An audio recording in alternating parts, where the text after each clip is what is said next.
Part 1 extended. I dropped by just to say hello, but she said, "Why don't you stay a little longer?" The clock on her wall ticked softly, the sound oddly intimate in the quiet that followed her laughter.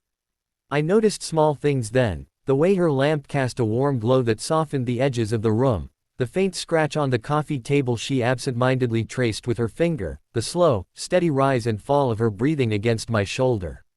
"This feels familiar," I said, breaking the silence. She tilted her head slightly, cheek pressing more firmly into me. "Good familiar or dangerous familiar?" I huffed a quiet laugh. "Both." She smiled without lifting her head. "That tracks." We sat like that for a while, not talking, not rushing.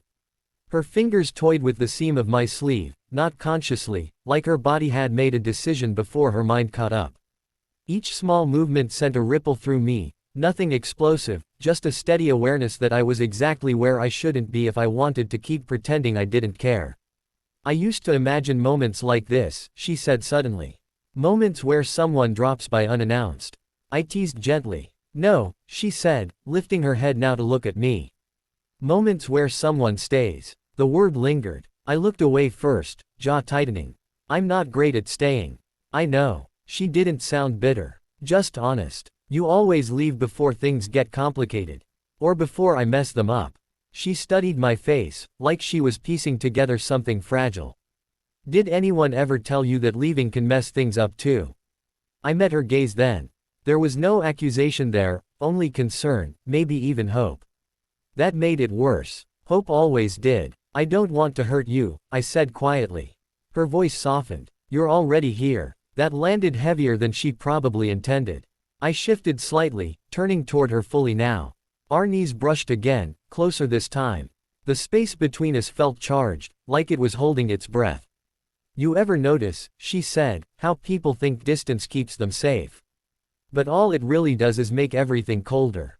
I nodded slowly. "I've lived there." She smiled sadly. "Yeah, I figured." She stood then, breaking the moment just enough to let the tension breathe.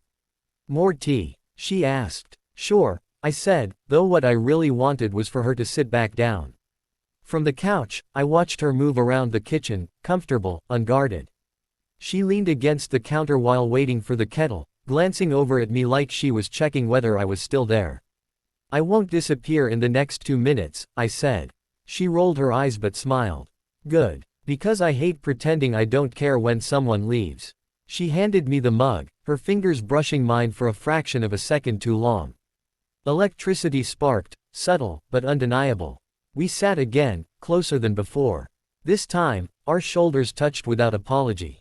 "Why tonight?" she asked softly. I stared into my tea, watching the steam curl upward. "I don't know. I think I got tired of missing things." "Like what?" "Like this," I admitted. "Quiet moments. Real ones. Not everything has to be loud to matter." She exhaled, a sound that felt like relief. "I wish you'd said that earlier."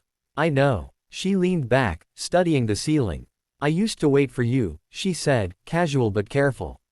"Every time my phone buzzed, I hoped it was you changing your mind."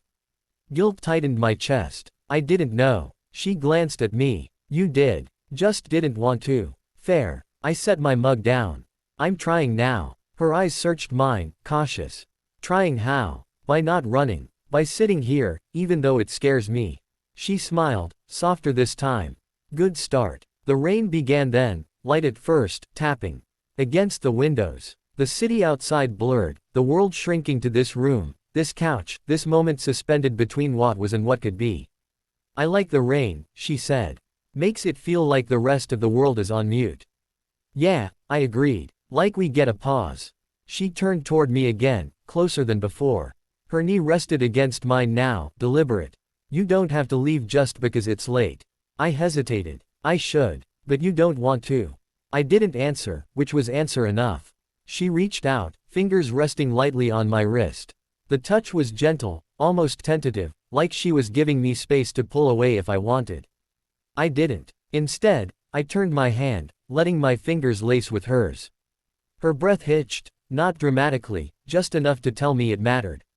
"There," she whispered. "That wasn't so hard." I smiled. "You're dangerous." She grinned. "You already knew that." We sat like that, hands intertwined, the rain growing steadier outside. There was no rush, no desperate need to define anything. Just two people choosing not to look away. Promise me something, she said quietly. What? Don't make tonight mean nothing tomorrow. I squeezed her hand gently. I won't. She leaned in, forehead resting against mine. Close enough that I could feel her breath, smell the faint trace of tea and something unmistakably her. Good, she said. Because I'm tired of almosts. So was I. And as the rain washed the city clean outside, I realized that staying, really staying, might be the bravest thing I'd done in a long time. Part 2, the morning after, staying a little longer. I woke to the sound of rain still lingering, softer now, like it had exhausted itself sometime before dawn. For a moment, I didn't move. I just listened, to the quiet hum of the city, to the faint tick of that same clock, to her breathing beside me. Slow, even, real. That's when it hit me. I was still there. Not on the couch this time, but in her bedroom, light slipping through half-drawn curtains, painting the walls in pale gold. I lay on my back, one arm bent behind my head, the other resting where it had apparently decided to stay, around her. She was curled against me, hair a soft mess, face relaxed in sleep. No defenses. No carefully chosen words. Just her. Last night rushed back in fragments, talking until our voices dropped, laughter mixing with honesty, the way time had dissolved without either of us noticing.